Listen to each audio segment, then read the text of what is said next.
अस्सलाम वालेकुम दोस्तों। आज इस वीडियो के अंदर मैं आपको बताऊंगा कि फ्लटर के बेनिफिट्स क्या हैं, ठीक है, उसको कैसे इंस्टॉल करना है, उसकी रिक्वायरमेंट्स क्या हैं। ऑल टू ऑल फ्लटर के बारे में मैं आपको बता दूंगा आज।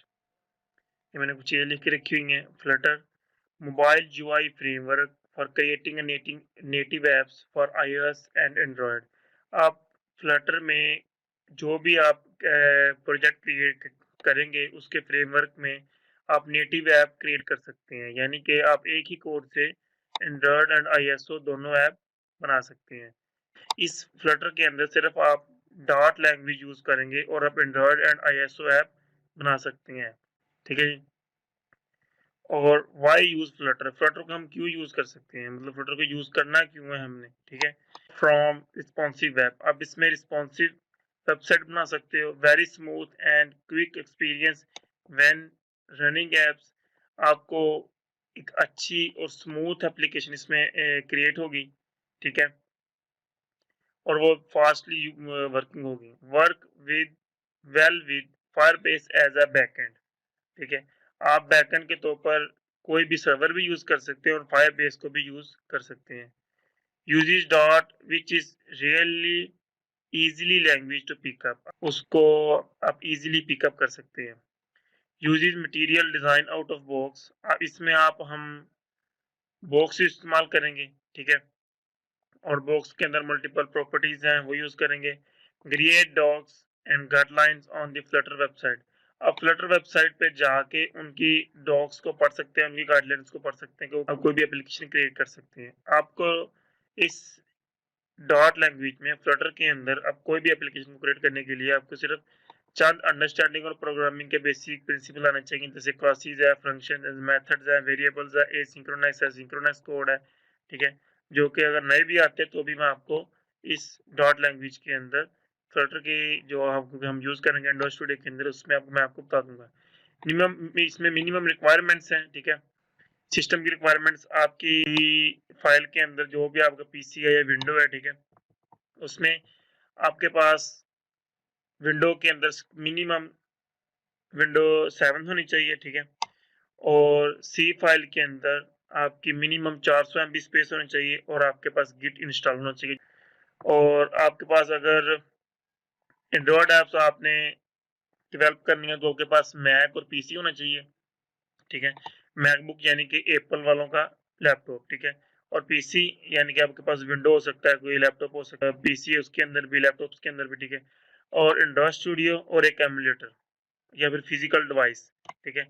और अगर आप आईएसओ की एप्लीकेशन डेवलप करना चाहते हैं, ठीक है, आईएसओ के लिए आपको लाजमी है कि आपके पास मैकबुक होनी चाहिए, ठीक है। आप कोड तो पीसी के अंदर भी कर सकते हैं, यानी कि विंडो के अंदर भी कर सकते हैं, लेकिन उसमें आपकी सिर्फ एपीके ही बिल्ड होगी, ठीक है। यानी कि मैं फिर भूल जाता हूँ, आईओएस, ठीक है। अगर आपने आईओएस की एप्स को बिल्ड करना है, ठीक है, तो उसके लिए आपको मैकबुक का होना लाजमी है। मैकबुक लें, ठीक है। अगर आपके पास नहीं भी है फिर भी कोई टेंशन नहीं है, ठीक है। आप स्टार्टिंग में विंडो के अंदर ही कर लें, देन आप जब अच्छे डेवलपर और बेहतरीन बन जाए तो करने कमाने लग पड़े, ठीक है, देन आप मैकबुक ले लें इजीली। और इसमें मैकबुक के लिए आपको विंडोज स्टूडियो चाहिए और एंड्रॉयड के अंदर एमुलेटर होता है एंड मैक के अंदर आपके पास आईओएस एमुलेटर होता है। आईओएस डिवाइस है तो आप उसका भी साथ कनेक्शन कर सकते हैं। चलें बढ़ते हैं कि इसको इंस्टॉल कैसे करना है, इसके लिए रिक्वायरमेंट क्या क्या चाहिए। ये मैंने पहले वेबसाइट खोली हुई है। स्टार्टिंग में आपने फ्लटर की गूगल में लिखना है, ये आपको एसडीके डाउनलोड करना पड़ेगा फ्लटर वालों का, ठीक है, ताकि आप उसको, ये ओपन हो गया जी, ये वाली वेबसाइट है फ्लटर की। देन गेट स्टार्टेड की बटन पर क्लिक कर दें। अगर आपके पास मैक है, लिनक्स है, जो सा भी ऑपरेटिंग सिस्टम है उस हिसाब से क्लिक कर दें। मेरे पास विंडो है तो मैं विंडो पर क्लिक करूंगा। और इसमें रिक्वायरमेंट उन लोगों को बताई भी हुई है कि विंडो 7 कम से कम 64 बिट होनी चाहिए, ठीक है, और डिस्क स्पेस 400 MB। और विंडो के अंदर पावर शेल, ये विंडो ऑलरेडी होता है, आपके पास गिट का सॉफ्टवेयर होना चाहिए, ठीक है। पहले नंबर पे आप फ्लटर का जो भी है एसडीके वो इंस्टॉल कर लें। इसके दो तरीके हैं, आप जिप फाइल को भी इंस्टॉल कर सकते हैं डाउनलोड करके, तो अगर आपने ज़िप फाइल को नहीं करना और सीएमडी में जाके ये वाली कमांड दे के भी आप इसको इंस्टॉल कर सकते हैं। मैं आपको ज़िप फाइल में बताऊँगा कि इसको ज़िप फाइल में कैसे इंस्टॉल करना है और इसको यहाँ लोडिंग शुरू हो जाएगी आपकी डाउन में, बॉटम साइड में। ये देखिए शुरू हो गई। मेरे पास ऑलरेडी फ्लटर का यही वर्जन पड़ा हुआ है, तो देन मैं इसको इंस्टॉल नहीं करूँगा। आ गया था एंड्रॉइड स्टूडियो। एंड्रॉइड स्टूडियो की ये लिखना है आपने एंड्रॉइड स्टूडियो डाउनलोडेड और आपने पहली वेबसाइट है जो कि developer.android.com, इसमें एंड्रॉइड का भी जौन सा भी अपडेट वर्जन है आपने इसको डाउनलोड कर लेना है। तो ये आगे इसके आई हैव रीड, इसको पढ़ लीजिएगा, इसकी टर्म एंड कंडीशंस है। देन डाउनलोडेड, इसको चेक बॉक्स पर क्लिक करके downloaded Android studio for Windows, इसके ऊपर क्लिक करें, आपका एंड्रॉइड स्टूडियो डाउनलोड शुरू हो जाएगा। इसको डाउनलोड पर लग जाने दें। आपने न्यू टैब पे इसे ओपन कर लेना है, ठीक है जी।